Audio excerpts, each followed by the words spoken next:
Hi and welcome to SQE Success, your pathway to becoming an English solicitor.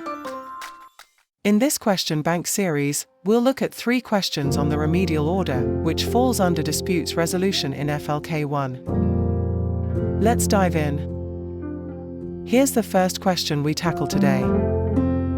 A factory owner has allowed a brick wall on their property to fall into disrepair. The wall borders the garden of a neighboring property. A structural engineer has advised the neighbors that the wall is in danger of collapsing into their garden at any moment. As a result, the neighbors have stopped using their garden due to safety concerns. This has caused them significant inconvenience, especially as they are both passionate about gardening and wish to resume using their outdoor space. What legal action should the neighbors take to best achieve their goal? A. Apply for an interlocutory injunction to require the factory owner to demolish or repair the wall. B. Seek damages from the factory owner. C. Apply for a Quia Timet injunction to require the factory owner to demolish or repair the wall. D. Apply for a prohibitory injunction to require the factory owner to demolish or repair the wall. E. Apply for an interim injunction. You can pause the video and think about it.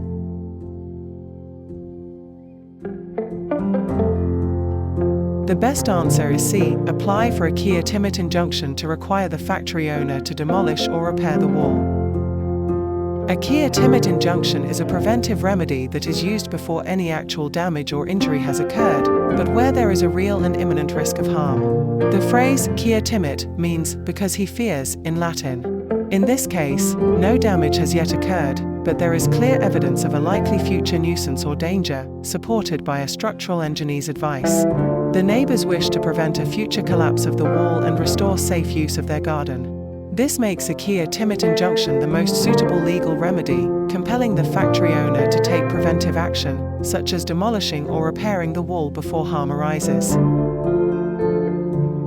Option A, interlocutory injunction, is incorrect in this context, as interlocutory injunctions are temporary measures to maintain the status quo during legal proceedings, not specifically to prevent anticipated harm. Option B, damages, is not appropriate, because no actual damage or loss has occurred yet.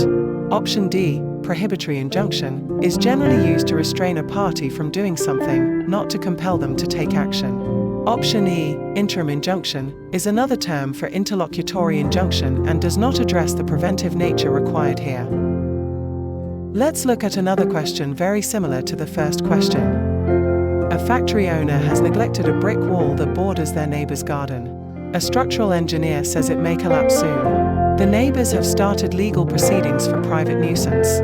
While waiting for the trial, they want the factory owner to urgently repair or remove the wall so they can safely use their garden. What is the most appropriate legal remedy at this stage? The key difference is that in the second case, the neighbors have begun legal proceedings against the factory owner. In view of this difference, the most appropriate legal remedy in the second case is apply for an interlocutory injunction to require the factory owner to demolish or repair the wall. Do you know why? An interlocutory injunction is a temporary court order granted during ongoing legal proceedings. It is designed to preserve the parties' positions or prevent harm before a full trial takes place. In this case, since the neighbors have already started legal action and need urgent relief while the matter is pending in court, an interlocutory injunction is the appropriate remedy. Let's look at the third question. A factory owner ignored warnings about a damaged wall bordering a neighbor's garden. The wall eventually collapsed, causing property damage and preventing the neighbors from using their garden. They suffered inconvenience and financial loss. What is the most appropriate remedy they should seek now? In this third case, the wall collapsed into the neighbor's garden and caused damage, while in the first and second cases, the wall has not collapsed. In view of this difference, the most appropriate legal remedy in the third case is seek damages from the factory owner. Do you know why? Since the harm has already occurred, the wall has collapsed, the appropriate remedy is a claim for damages, which would compensate the neighbors for the physical damage, financial loss, and loss of enjoyment. Injunctions are primarily preventive or temporary remedies used when harm is threatened or ongoing, not when the damage is complete. The exam tip for today is always identify if the issue is actual damage, e.g. wall collapsed, or interference with enjoyment, e.g. fear of collapse.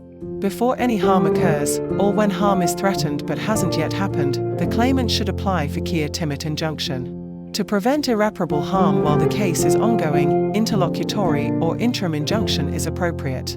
After harm occurs, the claimant should sue for damages to compensate for actual loss. Want to unlock the secrets to passing the SQE with confidence? I'm giving away my exclusive ebook, SQE Success Secrets, absolutely free. Inside, you'll discover proven tips, powerful study strategies, and real insights from my personal journey, including how I passed SQE1 on my first attempt with a top-tier result. Click the link below this video to grab your free copy and start your path to SQE Success today.